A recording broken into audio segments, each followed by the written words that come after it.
Oui, donc j'ai fait une variante de la police. Enfin, j'ai utilisé une variante de la police qui, dans mon cas, est semi-bold italique. Bien sûr, il y a aussi possibilité de changer rapidement de police de caractère. Ça, j'ai pas fait. Possibilité d'installer des polices qui ne sont pas installées sur l'ordinateur. Donc des fichiers de fonte, on les installe dans l'ordinateur. On est allé les chercher sur différents sites de plus ou moins bonne qualité, le pire étant Dafonte, mais pourquoi pas.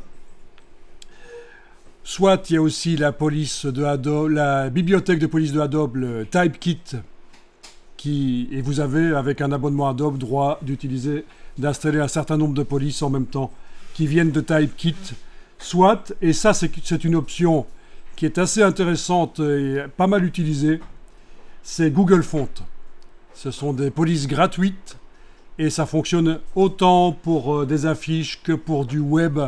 Donc Google Font est assez bien utilisé en fait, la bibliothèque de font de Google, mais je ne vais pas m'étendre là-dessus, je vous ai juste donné ces infos sur les polices de caractère. Donc soit tu utiliser les polices qui sont déjà installées dans l'ordinateur, soit installer dans le dossier fonte du système d'exploitation des fichiers police que vous êtes allé télécharger quelque part, soit Typekit de Adobe, la bibliothèque de police en ligne par le cloud, à laquelle vous avez droit partiellement si vous avez un abonnement Adobe, et évidemment de manière plus large si vous payez en plus pour l'abonnement Typekit.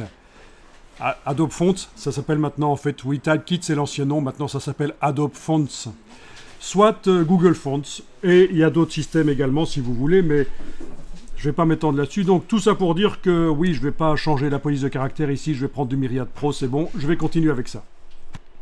Donc les polices de caractère de Adobe, les Adobe Fonts sont sous licence Adobe, oui. Donc c'est-à-dire que ça se paye, mais vous avez droit à une certaine proportion de police si vous avez un abonnement Adobe. Les polices Google Fonts, quant à elles, sont open source. Vous avez le droit de les utiliser autant que vous voulez sans payer. Et les polices qui viennent de Dafont, elles sont gratuites et il y en a d'autres payantes. Alors ce que je voudrais vous montrer, c'est ceci.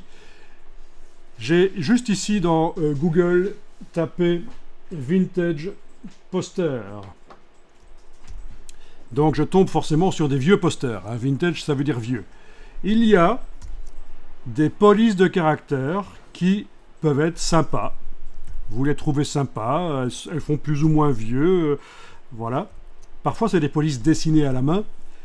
Mais voilà. Et parfois, c'est des vraies polices de caractère qui existaient à ce moment-là et qu'on n'utilise plus beaucoup. Ou alors vous vous baladez en rue, vous voyez une affiche avec une police de caractère intéressante et vous voudriez l'utiliser. Donc c'est le même principe, c'est la même démarche. Je vois ici des vieux posters avec des affiches, avec des polices de caractère qui pourraient m'intéresser.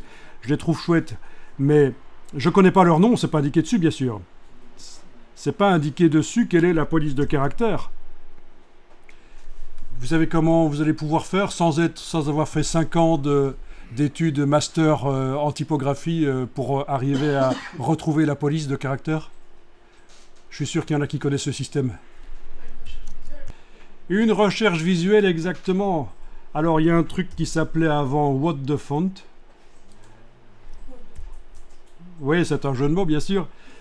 Maintenant, ça s'appelle myfonts.com. Et là, vous avez la possibilité, on ne va pas le faire maintenant, mais je vous dis déjà que ça existe. Vous prenez une image, une photo, même que vous prenez avec votre appareil photo de l'affiche, ou une capture d'écran, et vous déposez ça là, et il va vous dire quelles sont probablement les polices, quelle est la police utilisée en fait, probablement. Il va vous proposer les polices qui ressemblent le plus à ce que vous déposez là. Et bien sûr, parmi la liste, il y en aura qui seront payantes. En général, une police, c'est à peu près 25-30 € la police de caractère. Ça se facture au client. Quand vous avez un client qui nécessite pour son travail une police de caractère, ça se facture. Il y en a certaines qui seront gratuites dans la liste qu'ils vont proposer, mais la plupart seront payantes parce que c'est leur but, c'est de vendre des polices ici. Regardez quand même quel est le nom de la police et allez voir sur Dafont si elle s'y trouverait pas. On ne sait jamais. Ou ailleurs, sur Google Fonts, si vous pouvez l'avoir gratuitement. C'est ça l'idée en fait.